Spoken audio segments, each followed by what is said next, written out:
qué gusto saludarles a todos en las ramas, los grupos en las casas de Árboles de Justicia. Estamos, nos han hecho comentarios ahora que comenzamos con esta nueva serie, pues que ha habido mucho interés. Esta es un tema, pues yo creo que a todos nos interesa. Está apoyado en algunos cursos anteriores y el nombre de un libro, ya como lo comentábamos, ¿por qué no prospera mi pueblo? Y pues, ¿por qué se llama así esta serie sistemática, esta serie de enseñanzas? Pues porque obviamente que Papá Dios tiene un interés en que nosotros, en que su pueblo, en que sus hijos sean prósperos. Si no lo somos, pues frecuentemente hay una respuesta. Es porque no hemos entendido todavía exactamente cuál es la voluntad de Dios y cómo llevarla a cabo. Fíjense que todos tenemos una cierta medida de prosperidad. Hay unas personas que tienen una medida muy alta de prosperidad y destacan en los negocios y son muy emprendedores, muy trabajadores y se nota. Hay otros que no tanto realmente, pero aún las personas con la medida de prosperidad más alta, de todas maneras todos nos quedamos cortos comparado con lo que Dios nos quiere dar a sus hijos, comparados con lo que Dios quiere darnos, heredarnos, proporcionarnos para que vivamos bien, para que nos vaya bien acá en esta vida sobre la tierra.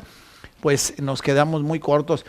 Hay un pasaje que ilustra mucho esto que estoy diciendo, es Efesios 3:20. Dice, al que puede hacer muchísimo más que todo lo que podamos imaginarnos o pedir, por el poder que obra eficazmente en nosotros, a Él sea la gloria en la iglesia y en Cristo Jesús, por todas las generaciones, por los siglos de los siglos. Amén. Fíjense, aquel que puede hacer muchísimo más de todo lo que podamos imaginarnos o pedir, por el poder que obra en nosotros. Así que, pues, ¿qué es lo primero que tenemos que hacer para recibir las bendiciones que Dios nos quiere dar? Pues es ponernos a la altura, es renovar nuestro entendimiento, es abrir nuestro corazón, ensanchar, como decía un pastor hace muchos años que escuchamos allá en Estados Unidos, decía, ensancha tu corazón, como si fueran esos pantalones que se usaban, esos stretch, ¿verdad? Estírate, ¿verdad? Estíralos. Romanos 12:2 también es otro pasaje. Dice, por lo tanto, hermanos, voy a comenzar desde el 1. Tomando en cuenta la misericordia de Dios, les ruego que cada uno de ustedes en adoración espiritual ofrezca su cuerpo como sacrificio vivo, santo y agradable a Dios. Y luego el versículo 2 al que me refiero dice, no se amolden al mundo actual, sino sean transformados mediante la renovación de su mente. Así podrán comprobar cuál es la voluntad de Dios, buena, agradable y perfecta. Tendemos a acomodarnos y a empezar a pensar como los demás piensan. ¿Verdad? Empiezo a ver que los demás prosperan y yo no, que nada de lo que yo emprendo me sale bien, que estoy en quiebra a veces, ¿verdad? Como cristianos, que estoy detenido. Pues esto es algo que me puede desanimar, pero Dios dice que en el entendimiento de su palabra, en lo que Él ha establecido que nos dará para siempre, esta es su voluntad perfecta, que seamos bendecidos en todas las cosas, incluyendo las económicas obviamente, y que tengamos salud, así como prospera nuestra alma. Eso está en 3 de Juan versículo 2. Entonces, regresando a Romanos 12:2, dice, para que comprueben cuál es la buena voluntad de Dios, agradable y perfecta.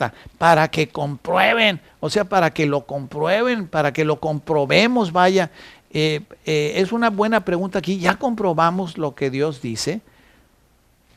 Porque si lo pudiéramos comprobar, lo que nos encontraríamos es a Dios diciendo, pues yo tengo muchísimo más todavía para ti. Pero se requiere de veras que hagamos cosas, y esto pues lo estoy diciendo para todos, comenzando conmigo mismo. Necesitamos cambiar nuestros paradigmas, las tradiciones, las maneras de hablar, las maneras de pensar. Cuando hablamos de maneras de pensar, básicamente me refiero a dos formas de pensar. Es el tradicionalismo y el pensamiento religioso. Las personas tradicionales pues son las que no han entendido que, que su pensamiento limita la prosperidad de Dios, ¿verdad? Tradicionalmente nos acomodamos a lo que el mundo piensa, a la tradición, ¿verdad? Tal vez Dios no quiere que prospere, tal vez quiere que me quede así para no desviarme, pero este es un pensamiento contrario a la voluntad de Dios, definitivamente. ¿Quiere Dios que prosperes? Obviamente, pero cuando le decimos a Dios, bueno, Señor, si tú quieres que prospere, pues prospérame, ¿verdad? Y suena como algo muy espiritual, pero en realidad es un absurdo. Es como decir, Dios, ¿quieres que me peine? Pues peíname, ¿no? ¿Quieres que ande peinado? Pues peíname. En realidad eso no es creer verdaderamente, porque cuando crees, esto se puede ver en tu actitud, en tu manera de pensar, en tus decisiones. Probablemente esto moleste un poco a algunos, pero Dios nos quiere llevar aún más allá, a pesar de nosotros. Déjame decirte una cosa para que quede bien claro. Prosperidad no se mide solamente por lo que tienes, sino por lo que tú eres realmente en Él. No se trata solo de riquezas o finanzas, más bien es esta palabra que decíamos la clase anterior, shalom. Es algo mayor, es algo completo, es una cosa perfecta o completa la obra que Dios quiere hacer en nosotros. Y pues en términos generales decía yo, a lo mejor hay excepciones, pero nos conformamos con tener muy poquito de lo que Dios realmente nos quiere dar en abundancia. Pero yo creo que como explicábamos y platicábamos también la vez pasada, ¿quién no quiere ser próspero? Todos tenemos en nuestro corazón este deseo de ser prosperados porque es algo que Dios puso originalmente en el corazón del hombre. Hay una parábola, la parábola del sembrador. Es un hombre que salió a sembrar, dice, y había 4 lugares para sembrar. Dice ahí que él sembró junto al camino, pero no produjo. Sembró una parte de lo que traía de semilla.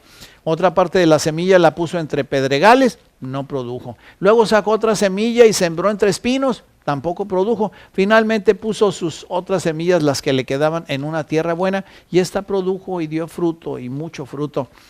Muchas veces Dios nos da una bolsa llena de semillas, pero la desperdiciamos. La desperdiciamos porque sembramos de maneras equivocadas en lugares donde no deberíamos de hacerlo. Pero si ya conocemos el final de la historia, pues entonces la moraleja es que o el mensaje, no sembremos entre espinos o en el camino, sino pidámosle a Dios que nos abra los ojos del Espíritu para que veamos la tierra buena. Fíjense, en esta parábola, si lo notan, se desperdiciaron 3 medidas de semilla, pero ahora que sabemos el final de la historia, pues no desperdiciemos ni una. La lección aquí es esta: tú debes de saber en qué tierra sembrar, porque si quieres cosechar, tienes que sembrar. No podemos sembrar donde sea. Debemos de ser selectivos para no sembrar en una tierra árida, dura, en donde no conviene sembrar. No se puede sembrar donde sea, porque efectivamente una clave de la prosperidad es la siembra, ¿verdad? Siempre que sembramos hay una cosecha, pero necesitamos saber en dónde sembrar. Por eso estoy refiriéndome a esta parábola. Por ejemplo, sembrar en una persona que es mentirosa, desleal, hipócrita. ¿Será buena idea sembrarle? Pues un pensamiento religioso es sembrar en donde quiera, donde sea. Y aunque Dios es soberano y uno se puede equivocar, pues entonces por eso hay que preguntarle primero al Espíritu Santo. Definitivamente el mejor lugar para sembrar es tu casa, tu iglesia. Cuando dice que cosecharemos al 30, 60 o 100 por uno, esto es lo que pasa cuando uno siembra en una tierra apropiada. Somos bendecidos. Ahí, como dice Lucas 4, versículo 4 al 6, dice algo acerca de las finanzas. Dice: escrito está, no solo de pan vivirá el hombre, sino de toda palabra que sale de la boca de Dios. El pan representa la provisión, no solo su palabra, sino la misma provisión natural de Dios. Así que, regresando a la línea que seguíamos ahorita, no tengamos pensamientos tradicionalistas que nos hacen decir cosas tales como: no, pues ese es el estilo de vida de mi familia, así fue mi abuelo, así mi padre, pues por lo tanto así me quedaré en este estado toda mi vida. Otro argumento falso es: no, pues así soy yo, este es mi nivel de prosperidad, no tengo yo la capacidad de prosperar o de ser más o de hacer más o de lograr más. Son pensamientos totalmente amoldados o hechos al molde del mundo, y eso no nos va a llevar a ninguna parte. Necesitamos tener los pensamientos de Dios en nuestro corazón. No podemos dignificar la pobreza. Porque esto no es cierto. Jesús lo dijo muy claro, dijo en Juan 10:10, yo he venido para darte vida y vida en abundancia, un propósito superior, pero también finanzas, recursos superiores. Definitivamente no puede ser una cosa nada más y la otra no. Tenemos que pensar como Dios piensa. Algunos toman a Isaías 55, que nuestros pensamientos no son como sus pensamientos, pero lo tremendo es que Él nos dio instrucciones específicas del diseño de Él para nosotros. El diseño incluye que seamos bendecidos y seamos prosperados, porque es la manera de bendecir a otros, es la manera de poder intervenir, de poder influir positivamente en la vida de los demás. Así que no te rindas a las ideas del mundo o de tu formación familiar o de tu manera de pensar de toda la vida. Segunda de Corintios 9:6, ahí es el pasaje donde el apóstol Pablo dice: pero esto digo, el que siembra escasamente, escasamente también cosechará. Pero el que siembra generosamente, generosamente también segará. Así que debemos de sembrar generosamente para cosechar de esa manera. La prosperidad de los hijos de Dios está directamente ligada o es directamente proporcional a la manera como sembramos. Cuando no somos prosperados, muchas veces los cristianos le preguntamos a Dios, pero ¿por qué, Señor? ¿Por qué? ¿Por qué fulanito sí? ¿Por qué yo? Pues porque no tenemos mucho que preguntar. Si estás sembrando escasamente, pues así vas a cosechar. Lo que pasa es que pensamos que si sembramos la semilla no nos quedará para comer, pero es otra vez un paradigma, es una manera de pensar equivocada y está muy clara la respuesta. Versículo 7 de ahí de este pasaje: cada uno dé como propuso en su corazón, porque Dios ama al dador alegre. ¿De quién depende que seamos prosperados? Pues en realidad de cada uno de nosotros. Si tenemos el Espíritu de Dios en el corazón, en nuestra vida, pues entonces no hay tristeza, no te va a faltar nada. Dice, no por necesidad. Así que no vengamos al Señor nada más cuando lo necesitemos. Sembremos cuando no lo necesitamos aún, porque esta es la clave y la respuesta. Cuando necesites, cuando no necesites, de todas maneras es lo mismo. Y luego continúa diciendo el versículo 8, y poderoso es Dios para que abunde en nosotros toda gracia, para que abundemos en toda buena obra. Es la conclusión de Pablo. Poderoso es Dios para hacer las cosas mucho más grandes, mucho mayores de lo que nosotros pensamos o entendemos. Dios es el que hace germinar la semilla. Volviendo a Isaías 55:11 dice, así será la palabra que sale de mi boca. No volverá a mí vacía. O sea, acontecerá lo que Dios ha dicho que va a suceder. Y esta es una palabra profética que se está soltando sobre la congregación desde principios de este año. Dijo el Señor muy claro, a mí no se me olvida, y yo he de ver en ti y en mí esta palabra cumplida. Dios va a hacer germinar y producir tu semilla y mi semilla, porque este es el diseño para el hombre. Dios dejará de preocuparse al vernos a nosotros prosperando, a nosotros y a nuestros hijos y nuestras generaciones ahí en Él, creciendo en Él y siendo bendecidos y prosperados. Así que entonces, cuando Dios dice, no volverá mi palabra a mí vacía, quiere decir que en estos días estará produciendo una tremenda prosperidad como herederos y coherederos en Cristo Jesús. Para eso envió Dios su palabra, para ser prosperada en todas las cosas, para que nosotros seamos prosperados en ella. Así que entonces, Papá Dios, te damos gracias, papito, por estas cosas que estamos aprendiendo. La honra a ti, la honra a tu palabra, la obediencia a tu palabra producirá prosperidad en nuestras vidas, producirá una larga vida para cada uno de nosotros. Tú eres poderoso, papá, para hacer las cosas mucho más abundantemente de lo que pedimos o esperamos, para que seamos abundantemente prosperados, mucho más abundantemente de lo que esperamos. En el nombre de Jesús te damos gracias, Padre. Amén y amén y amén.